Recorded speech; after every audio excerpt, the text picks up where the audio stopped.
Things just took a major turn for the New York Knicks, as there are going to have to be some tough questions answered for the Knicks in regards to some of their players in this NBA offseason, with trade rumors and contract extension rumors looming large.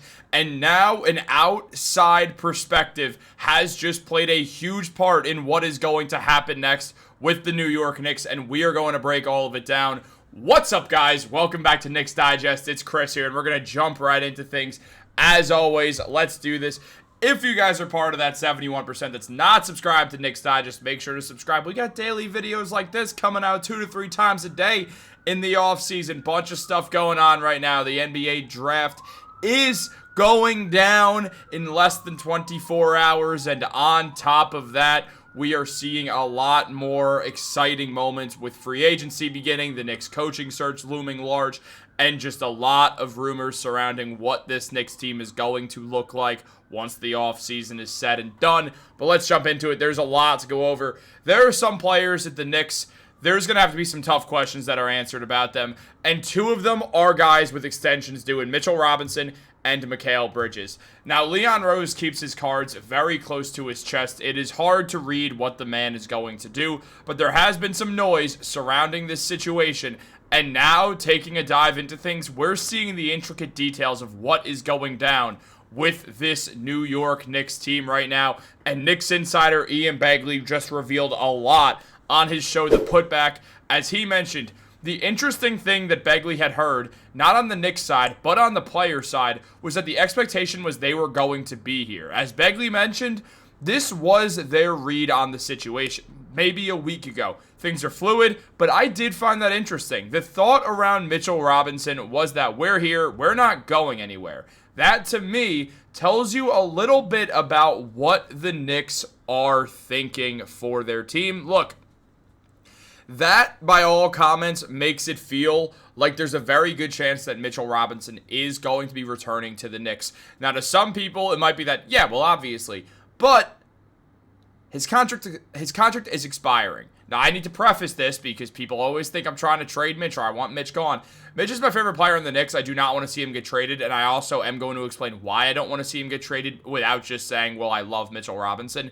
But I've also seen the front office as a group that could very likely trade Mitchell Robinson. Leon Rose has been no stranger to offering Mitchell Robinson up in deals, specifically that deal trying to bring Karl-Anthony Towns to New York, where he offered Julius Randle, Mitchell Robinson, and the first-round pick before the Timberwolves responded with, we want Dante DiVincenzo, not Mitch, and it ended up happening. But that was on draft night. Deal only ended up happening because Mitch was going to be out for a while. Now, Mitchell Robinson is injury prone, so signing him to a contract extension is risky, and the Knicks have put him in trade talks for a very long time. When Mitchell Robinson was on the Roommates podcast a year ago, Jalen Brunson asked, he's like, let's just get it right out of the way instantly. You found yourself in trade rumors. What's it like? And his response was something along the lines of, I don't care. I'm in trade rumors all the time. It doesn't make a difference to me. Whatever happens, it happens. Mitchell Robinson seemed very unbothered by it, either thinking he wouldn't get traded, or if he did, it is what it is. I figure at some point, with the amount of time I feel like my name's in trade rumors, maybe it will happen. But Mitch evidently is still a New York Knicks. He's a New York Knick because he's loomed large. The man, he does stuff that's hard to replicate. He's the best offensive rebounder in basketball. He's an excellent rim protector. He's a good rim runner. He's just a great rebounder in a general sense, great shot blocker, great defender, and he's very much this team's defensive anchor. It's hard to replace a defensive anchor when you're a championship contending team. You don't have the money to go out and spend on one, so you'd either have to kind of cheap out on one, or you keep Mitchell Robinson. And look, there was a lot to discuss going over this. I mean, Mitchell Robinson had a great playoffs where he put up 5 points and 7 rebounds, got 3.7 offensive rebounds a game, also got around a steal and a block per game as well. It's clear Mitch was not at 100% when he had come back, but the thought is to keep working, keep getting him there. Now, obviously, he's an injury-prone player. There's no doubt about it. He is. But the Knicks were very healthy this season. I mean, they brought in Casey Smith to help out with that, and what we saw was most of the Knicks staying healthy, and Mitchell Robinson taking his time to return, and he looked good. So the Knicks are going to keep working with Casey Smith to map out what the plan is for Mitch going forwards to try to keep him as healthy as possible, because how important the man is to winning basketball games. Because he's so important to winning, it is hard to move Mitchell Robinson. But also, he's got a contract extension he's due for one. He's on his expiring contract now. 1 year left on the big man's contract, and are the Knicks going to let Mitch hit free agency? Are they going to trade him while they can? Or are they going to extend him? Those are their three options. And we saw the news break yesterday from Shams Charania that the Dallas Mavericks center Daniel Gafford intends to sign a 3-year contract extension worth nearly $60 million.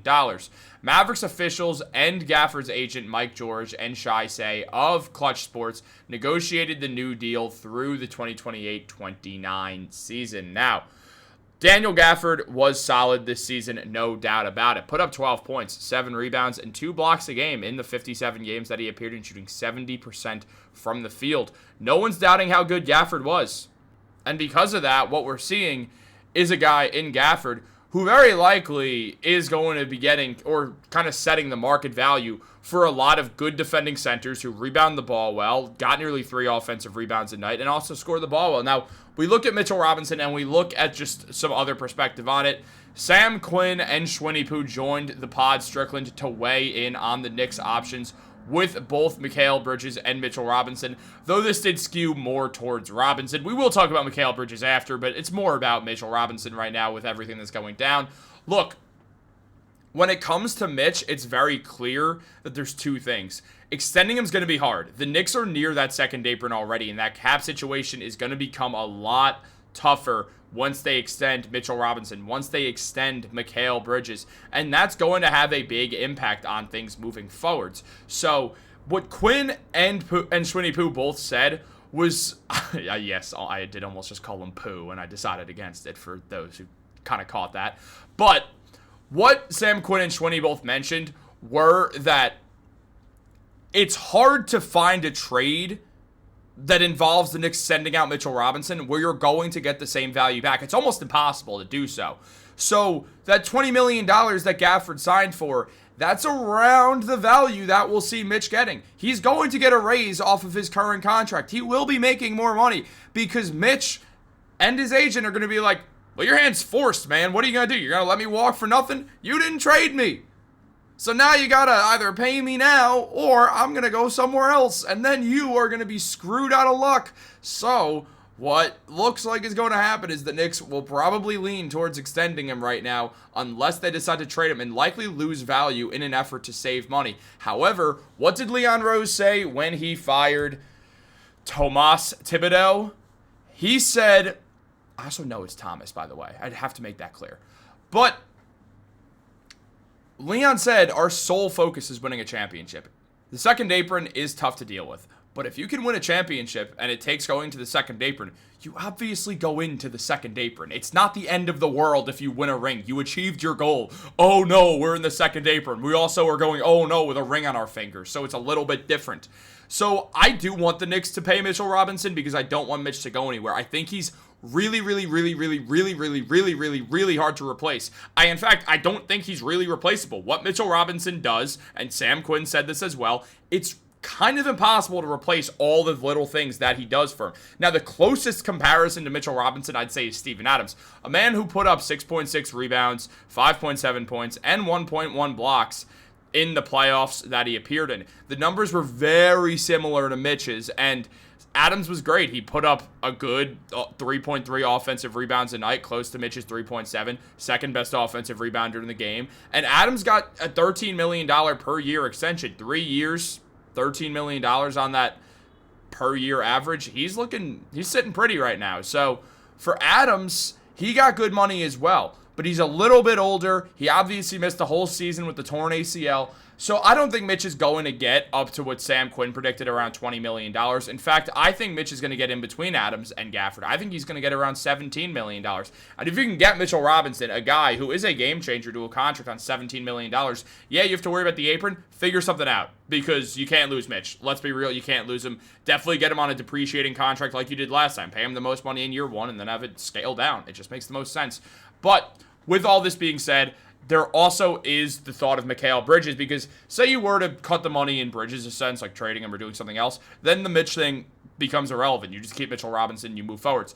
And this was mentioned by Keith Smith of Spotrac, who said, by all accounts, when Jalen Brunson signed an under-market extension to create flexibility for New York, it set the expectation that Bridges would do the same. Using that as our framework, the deal averages in the range of $35 to $37 million. It seems in order. Don't be surprised if Bridges signs a slightly shorter extension too. A 3-year deal with a player option on year 3 would align his deal with both Brunson and Anunoby's. That's likely appealing to both the player and the team. Let's mark down something around 3 years for $111 million, which is $37 million on an average annual value, with a player option on year 3 is the baseline for Bridges. I love this contract. I think it makes sense. Yes, you're going to end up going to the second apron if you pay both of them, but you're trying to win a ring next year, so let's focus on that before we focus on everything else. Now, Keith Smith also did mention Mitchell Robinson, saying Robinson's situation could be a lot trickier. He could start with Hart shifting to a super sub role, which is definitely a good move if you just play Mitch like 25 minutes a night.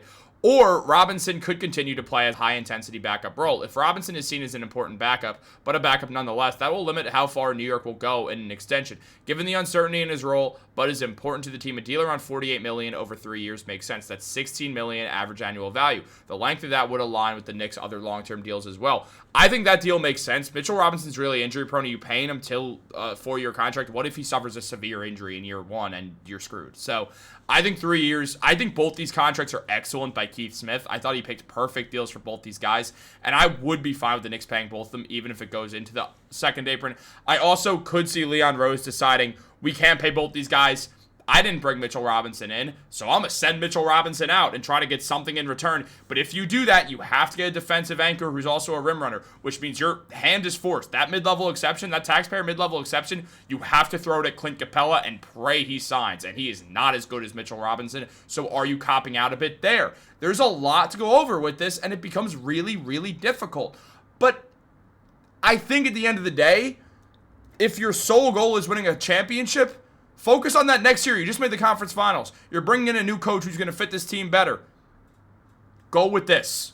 Keep the team together, because you don't want to screw up a team that if you strengthen that bench a little bit, use that taxpayer mid-level exception on someone who's making around $6 million per year, like a Karis LeVert, a Luke Kennard, a wing who could score the ball, that takes you a much longer way than trading Mitch for someone who makes less money and then also signing that mid-level exception for Capella, because you're losing out a guy on Mitch who has such a positive impact on the floor.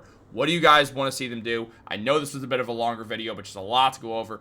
Let me know in the comments down below. I do want to keep Mitch. I told you I'd talk about the Mitch stuff and that I wanted to keep him. I just had to explain why the Knicks might want to trade him. But guys, if you enjoyed, make sure to like this video. It does help the channel out a lot. Also, turn on post notifications so you never miss a video. I just need my desk super hard. My ring light almost fell. This was almost a disaster. Guys, hope you enjoyed. Hope you had a good time. Hope you learned something on the Knicks. Have a great day. Go Knicks, baby. We're also winning the finals next year, obviously.